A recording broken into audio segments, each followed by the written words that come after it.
Good morning, everyone. Let me begin with a powerful quote from YASMIEN. It is only when we are no longer addicted to the approval of others that we can actually start living. These words highlight a hidden crisis of our time, one that affects millions of people around the world.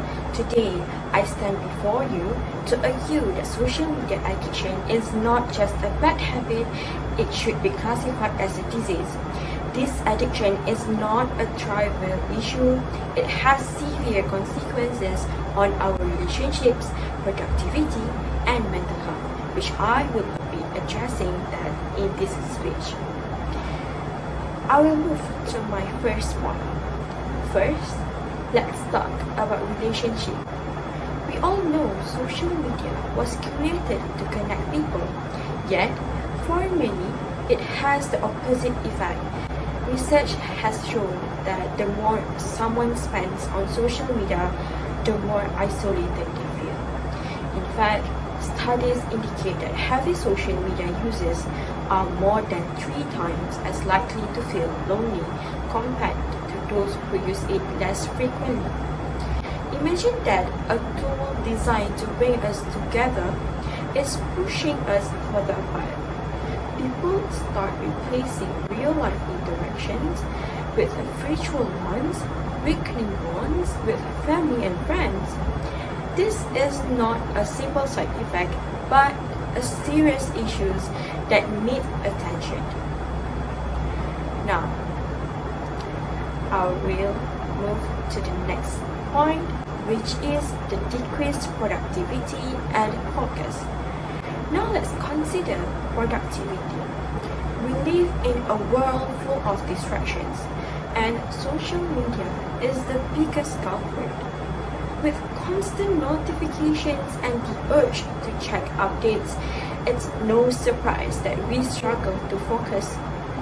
Research shows that social media addiction leads to procrastination and reduced performance at school and work.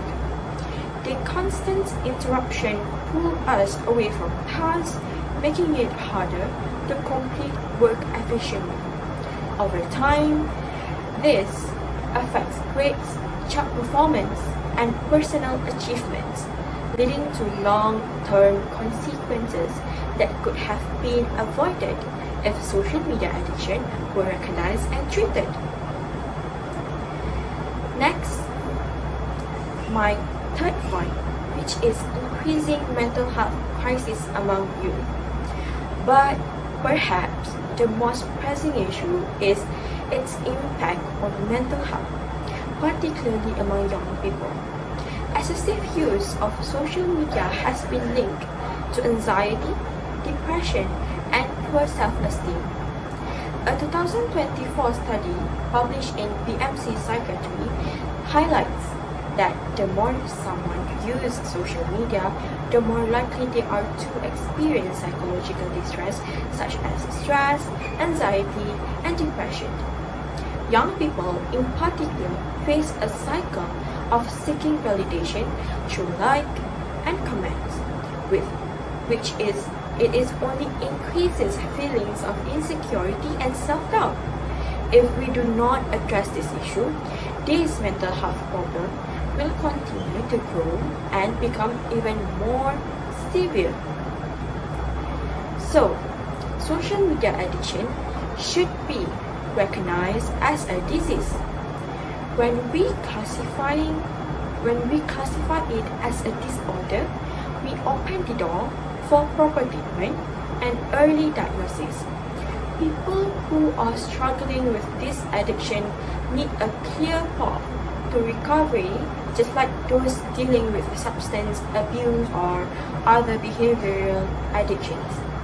Early detection can prevent long-term mental health issues and reduce the strain on both individuals and healthcare system. Furthermore, an official classification can lead to a better support, awareness, and education, helping people to recognize the problem and seek help. So, to conclude this, To conclude this, social media addiction is a growing crisis that we can no longer ignore. From weakening relationships to decreased productivity and increasing mental health issues, its effects are far-reaching. By officially recognizing social media addiction as a disease, we can provide the necessary treatment, early diagnosis, and support for those affected. This will help to reduce the negative impact on individuals and society and ultimately foster a healthier, more connected world. So, now I urge you all to take action, demand that social media addiction be classified as a legitimate disease. Only then can we begin to offer the treatment and support needed to break the cycle and ensure a brighter, healthier future for everyone. Thank you.